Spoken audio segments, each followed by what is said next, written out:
नमस्कार, मैं सुधाकर। स्वागत है आपका महाखबर में। आज हमारे साथ जुड़े हैं एनसीपी के युवा नेता सूर्या सिंह। हम बातचीत करेंगे। सूर्या जी, आपका स्वागत है महाखबर में। धन्यवाद।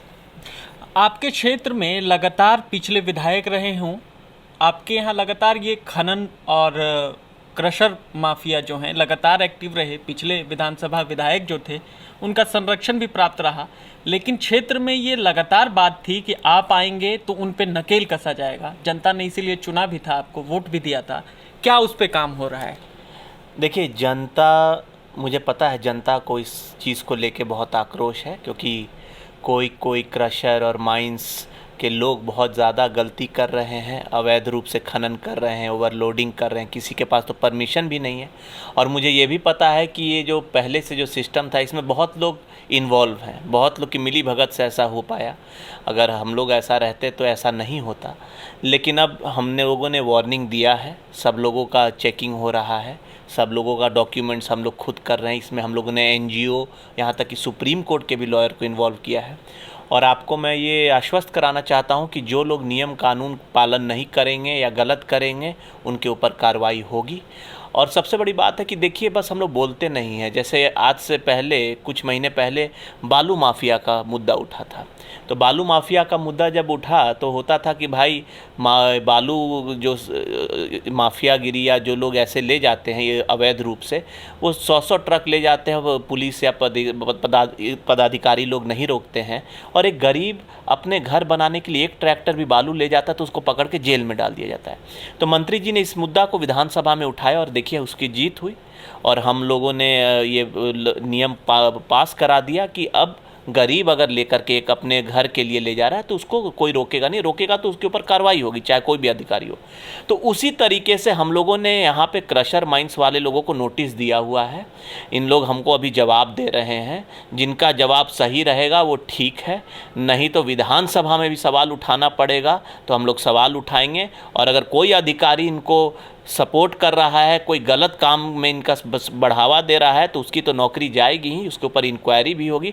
और बहुत जल्द आप देखिएगा कि बहुत प्लांट जो गैर कानूनी है वो बंद होंगे। कोरोना महामारी है, पूरे देश में है। ऐसे में 6 महीना चुनाव को हो चुका है। आप अपना रिपोर्ट कार्ड, जनता चाहती है आपसे, क्या काम हुए हैं? देखिए, हम लोगों ने इस बार ऐसा सिस्टम किया है जी कि बस जनता को बताएं नहीं, जनता को दिखाएं भी कि क्या हो रहा है। और हमारे सोशल नेटवर्किंग में या व्हाट्सएप के थ्रू, आज के डेट में आपको पता है हर कोई फ़ोन यूज़ करता है, स्मार्टफोन यूज़ करता है, या परिवार में कोई तो एक ऐसा सदस्य है ज़रूर जो अपने माता पिता को दिखा सकता है। तो हम लोगों ने बहुत करीबन 50 से 60% अपना काम इस बार सोशल मीडिया में डाला है कि इस कोरोना काल में बिना कोई ख़ास मदद मिले सरकार द्वारा, हम लोगों ने अपने व्यक्तिगत बल पे या अपने व्यक्तिगत पहचान पे या पार्टी हाईकमान एनसीपी महाराष्ट्र की मदद से और भी अन्य राज्य में, चाहे हमारे मित्र हों या हमारे शुभचिंतक हों या हम लोग अपने पैसों से मदद करके लोगों को क्या किए हैं वो सामने है। यहाँ तक कि हम लोगों ने 25 से 30 हज़ार मास्क अपने से खुद से खरीद करके डाला है, क्योंकि सरकार ने हमें कुछ बांटने को दिया नहीं था। तो मेरे ख्याल से अब इससे ज़्यादा मैं क्या बोलूं। पहले तो ऐसा होता था, आज से पहले राजनीति में, कि अगर कोरोना के नाम पे या कोई भी आपदा के नाम पे कोई फ़ंड आता था तो लोग उसमें घपला कर देते थे। यहाँ फ़ंड नहीं आया और हमने अपने पॉकेट से लगा करके काम किया है, तो आप अपने नेता की नीयत जान सकते हैं। बिल्कुल, आपने कहा कि हम लोग काम कर रहे हैं, सोशल नेटवर्किंग साइट्सों पे काम कर रहे हैं।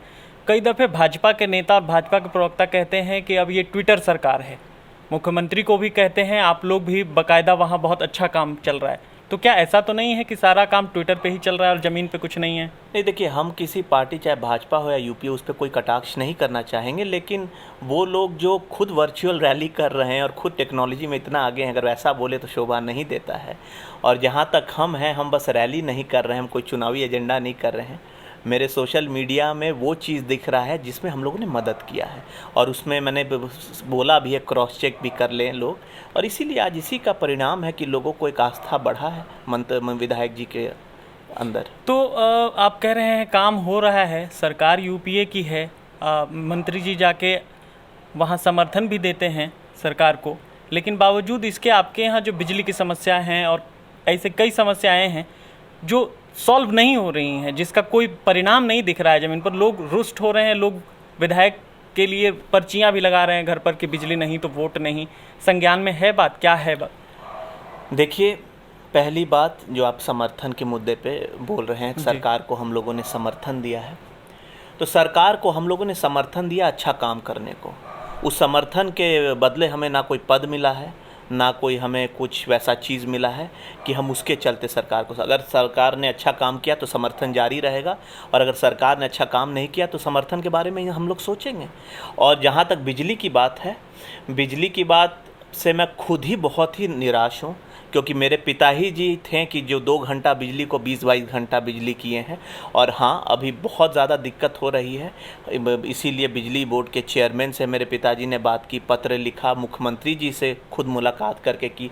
लेकिन ये मुद्दा बहुत बड़ा है, ये मुद्दा हमारे हाथ में नहीं है कि ये कोई ग्रिड का प्रॉब्लम, ये सप्लाई जो है कुछ राज्य सरकार का पैसा बकाया है, जो इन लोगों को क्लियर करके लोगों को बिजली अच्छे से पहुंचानी चाहिए, क्योंकि लोगों को बहुत दिक्कत हो रही है। और मैं आशा करता हूं कि माननीय मुख्यमंत्री जी इस बात को समझेंगे और बिजली की हालत जल्द सुधरेगी। वैसे भी हम लोग प्रयास करके बाकी जगहों के मुताबिक अपने क्षेत्र में ज़्यादा बिजली दिलवा रहे हैं, खासकर हुसैनाबाद जपला तरफ बिजली ठीक है, लेकिन पिपरा हरिहरगंज में बहुत दिक्कत है, क्योंकि वहाँ मेंटेनेंस का भी काम चल रहा है, तार बदला जा रहा है 33,000 वोल्ट का, कि आगे परेशानी ना हो। तो काम जब दिन में चलता है तो बिजली कट रही, थोड़े दिन का कष्ट है, लेकिन मैं आशा करता हूं कि बहुत ही जल्दी ये बिजली की समस्या का निपटारा होगा और लोगों को 20 से 22 घंटे बिजली मिलेगी। आपके यहाँ बिजली भी राम भरोसे है और कानून व्यवस्था भी। जैसा कि आपने देखा कि एक मास्क न लगाने पर एक आदमी को बेतरतीब तरीके से पीटा जाता है, वहीं दूसरी तरफ खबर आती है कि थाने में एक महिला को बिना चार्जशीट के, बिना FIR के 4 महीने रखा जाता है।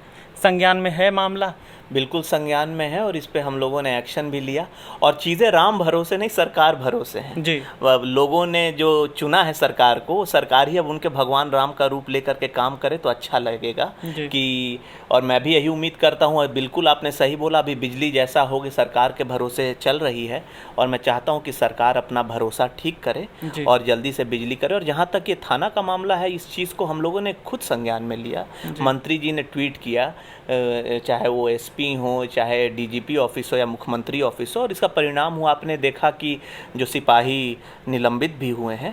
बिल्कुल, मैं कानून अगर कोई तोड़ता है तो मैं इसका समर्थन नहीं करता हूं, लोगों को समझाना चाहिए, सिखाना चाहिए कानूनी तरीके से, लेकिन इतनी बर्बरता से अगर कोई उन्हें इस मैटर को हैंडल किया जाएगा, इतना मारेगा 3rd डिग्री, तो इसकी आपको भी पता है कि इसके बारे में हमने स्टेटमेंट दे चुका है कि इस पर हम लोगों ने एक्शन लिया है।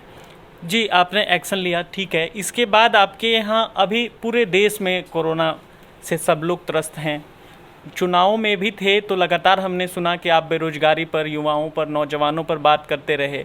आप वहाँ युवाओं के आइकन भी हैं। आपसे बहुत लोग चाहते हैं कि बेरोजगारी पर क्या हो रहा है।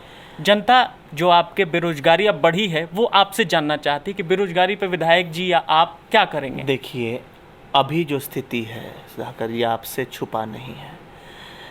शायद ही किसी ने सपने में भी सोचा होगा कि किसी को जीतते ऐसा कोरोना का महामारी मिल जाएगा, और ये कोई पलामू या झारखंड या भारत नहीं, पूरी वैश्विक है, पूरे दुनिया भर में इसका असर है। 12 करोड़ नौकरियां गई हैं, जो नौकरियां थीं।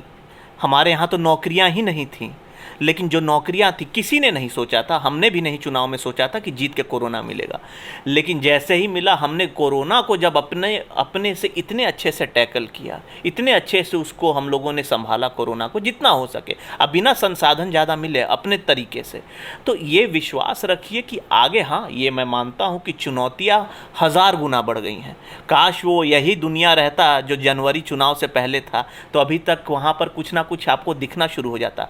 अगर आप भूल रहे होंगे तो मैं आपको याद दिलाना चाहूँगा कि हुसैनाबाद पूरे झारखंड का पहला क्षेत्र था, विधानसभा क्षेत्र, जहां चुनाव के बाद, इस संपन्न हुए 2019 के चुनाव के बाद पहले बार कोई इन्वेस्टर ग्रुप या कोई कंसल्टेंसी ग्रुप विदेश का और या देश का मिल करके ग्रुप आकर के प्रतिनिधिमंडल जायज़ा लेकर के गया था, जो कहीं नहीं हुआ था पूरे झारखंड में। वो चुनाव जीतते ही 20 दिन में, 25 दिन में मैंने करवाया था। किस लिए? लेकिन अब आपको भी पता है कि अब हम लोग उनके भरोसे नहीं रह कह सकते हैं, क्योंकि बाहर अब तो नौकरियां ही चली गई हैं। तो अब मेरा चैलेंजेस है कि गांव के ही लोगों को ऐसा सक्षम करें, चाहे वो आपको मतलब स्किल डेवलपमेंट हो, खाद्य उद्योग हो, जो भी हो, या हम मेरा जो प्रायोरिटी अभी है कि आने वाले 1-1.5 साल में एक जोन को हम इंडस्ट्रियलाइज जोन घोषित करके लोगों को छोटा छोटा भी रोज़गार लगाने का ये दें कि कम से कम 40-50 नौकरी भी एक लोग लगाएं। ऐसे 10-50 भी लगाएंगे तो 500,000 नौकरियां होंगी। इसके लिए थोड़ा वक्त लगेगा। पिछले बार जब जीत के आए थे विधायक जी, मंत्री भी थे, तो एक हनक थी और बहुत काम हुआ। चैलेंजेस इस बार भी हैं। इस बार कितना काम हो पाएगा? क्या उस छवि को बरकरार रख पाएंगे? छवि तो कोरोना ही में बरकरार रहेगी, जब हम लोगों ने झारखंड में शायद सबसे उम्दा काम किया है एक विधायक के तौर पे। तो ये आखिर अगर मंत्री जी नहीं रहते तो सोचिए क्या हाल होता। और ये भी देखिए कितने नोट करने की बात है, अभी तक विधायक फंड नहीं आया है। कोरोना के नाम पे तो कुछ मिला ही नहीं था, लेकिन तब भी मंत्री जी ने दिमाग लगा करके जो पुराना पैसा बचा था उसको डूबने नहीं दिया और कितने करोड़ों का काम निकलवा दिया। यहाँ तक कि और भी हम लोगों ने अपनी सिफारिश करके या दिमाग लगा के अधिकारियों से बात करके और भी काम कराया है अभी, जबकि कोरोना काल चल रहा है, हर जगह काम रुका हुआ है। तो मेरे क्षेत्र में कोरोना भी मैनेज हो रहा है और काम भी चल रहा है, और विधायक फंड आएगा तो मुझे बहुत काम करना है। बहुत जगह लोगों का रोड का समस्या है। चुनाव में मैंने देखा है कि हमारा क्षेत्र एकदम बिल्कुल ये 10 साल में बर्बाद हो चुका है।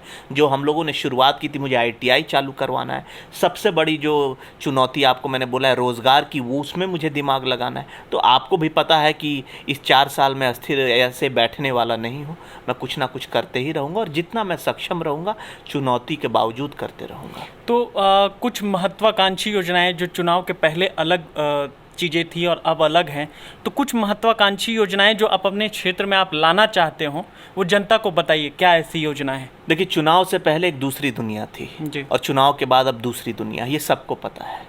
जो दुनिया अब हम लोग जिस दुनिया में है, वो दुनिया इतनी एक तरह से रोजगार में सब लोग त्रस्त हो गया है कि बहुत चीज़ें मतलब बदल चुकी हैं। तो अब मेरा, जो मैंने अभी आपको बताया, मेरा सबसे बड़ा टारगेट है छोटे छोटे उद्योग को लगाना।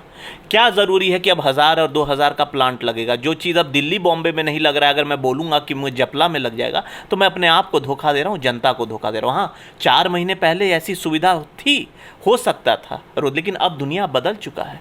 तो अब मेरा काम है छोटा छोटा रोज़गार लगाना, लेकिन उसके लिए थोड़ा समय लगेगा।